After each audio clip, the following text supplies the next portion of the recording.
I was so curious what it would feel like to represent your country. Each race is very different. You'd never have two races the same. I much prefer the pressure and the thought that it's now or never.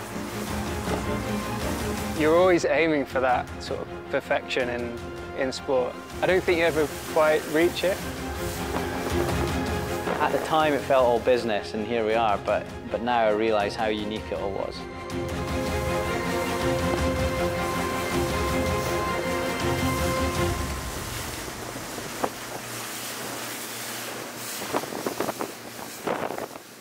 I've got photos of me in boats from sort of the age of 3, you know, onwards. I kind of always been in and around boats, but for me as a hobby as it started, it was I was about 7 years old. And, you know, my dad kind of just pushed me into it with a few of my classmates and things like that. So yeah, a long time ago now. I was about 10 years old when I first started. My dad and I used to go every weekend to our local club in North Wales, so Bala Sailing Club is where I first started. Well, I'm a water baby, so as soon as we've got time off, I'm always usually flying home to Scotland, to the west coast where my folks live. I love surfing, I love spearfishing, you know, getting under there, windsurfing, I love all that, so I'm kind of can't get me out of the water, you know, even on my days off really.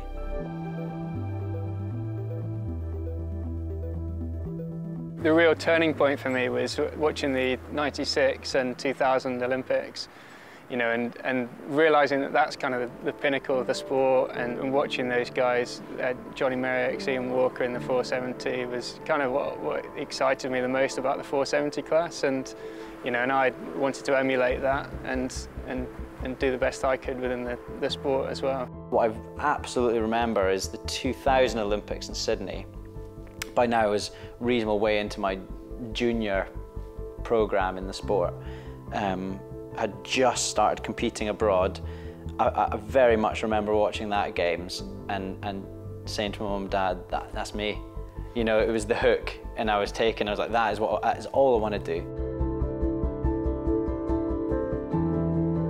We started together in 2004, and we were relatively young. I just turned 20, I think Luke was 19.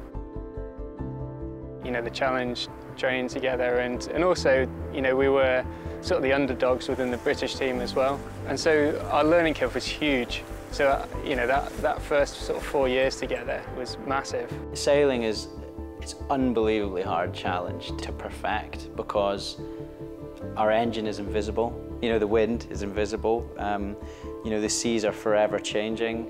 Every tiny cloud or bit of land, or you name it, temperature difference, the whole thing changes. So I think what keeps me coming back is you never, ever, ever do the perfect race. The thing that really keeps me going is that sort of strive for perfection, the perfect tack, the perfect, you know, the way that you pump the boat, you know, the way that you trim the sails, you know, you can always be better at it.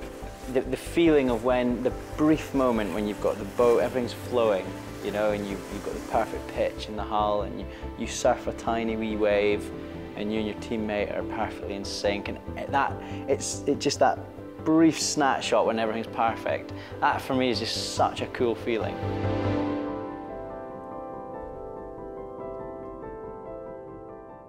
Rio was a turbulent time. My teammate Elliot Willis, 8 months out, was diagnosed with bowel cancer.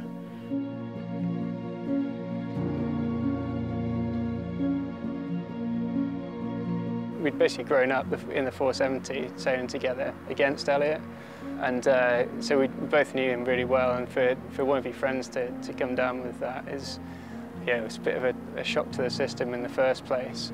And then obviously, you know, Luke really needed a partner for the games. And it wasn't an easy decision to be able to sort of take that on, because, you know, obviously you're stepping into someone's shoes who's going through a really hard time. It was quite a hard thing to do and not feel guilty about taking that spot as well. It's not what you're given, it's how you deal with it. And so I was really proud of how the team operated post Elliot's diagnosis.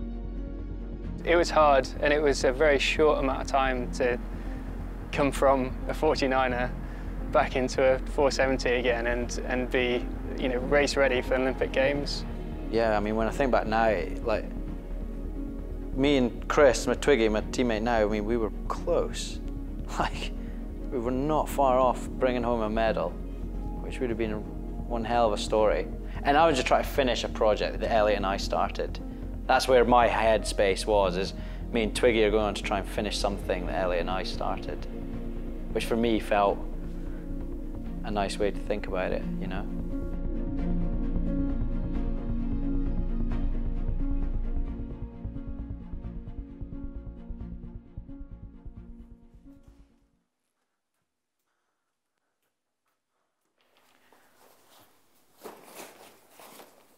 Right, got our lunch, got our clothes.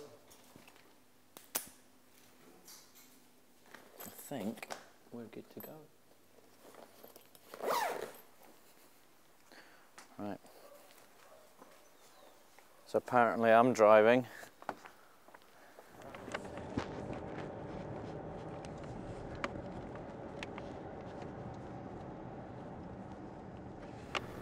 You know, for us to sort of be at our best, it's trying to be able to focus on what we're doing as well as enjoying the moment, I think, isn't it, Luke? Yeah, yeah.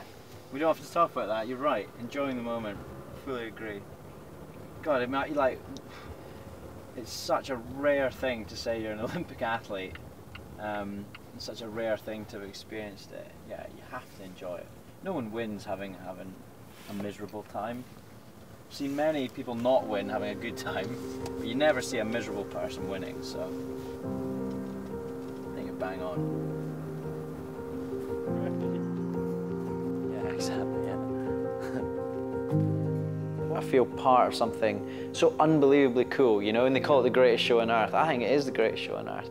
And I'm so proud and privileged to be part of that, that for me what that injects is a bit more sort of excitement, and we talk a lot about raising or lowering our arousal levels appropriately to get fired up for the day.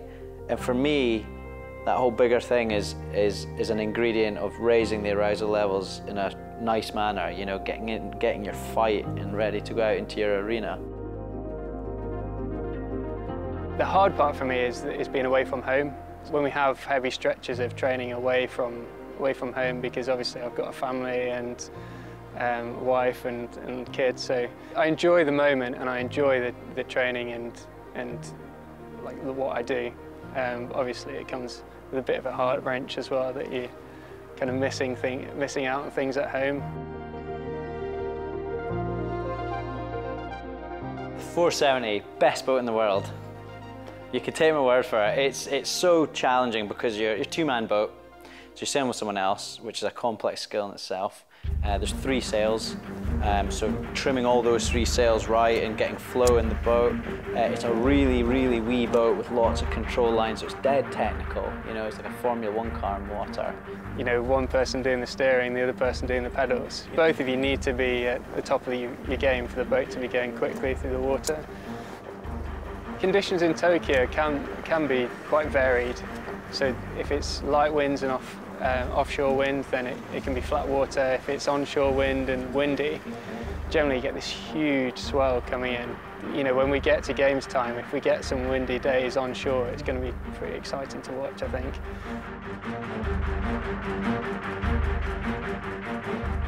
Going back for Olympics is quite scary. You know when you get in your final flight and you think this is it now, and there's not another that's it. You know, you're not getting another chance. This isn't a training camp you're flying out for. It is very different. Anyone tells you it's not, it's lying. They're kidding themselves. It's very different. And I think embracing that is the best thing you can do. You know, I think it's like the whole thing, if you're trying to hide from the fact that you're going out to do something pretty big, I don't think it's healthy. I think just accepting, right lads, here we go. This is it.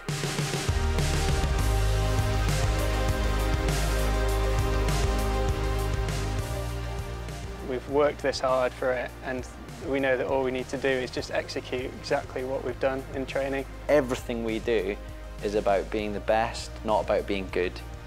This time there's more teams in the hunt than there's ever been for an Olympic Games before, and so, you know, making sure that we're on the top of our game and we do everything we can is going to make the biggest difference in the end. If everything's just a wee bit better each day, I have full faith that we'll get to the start line and be the hardest boat to beat in the world.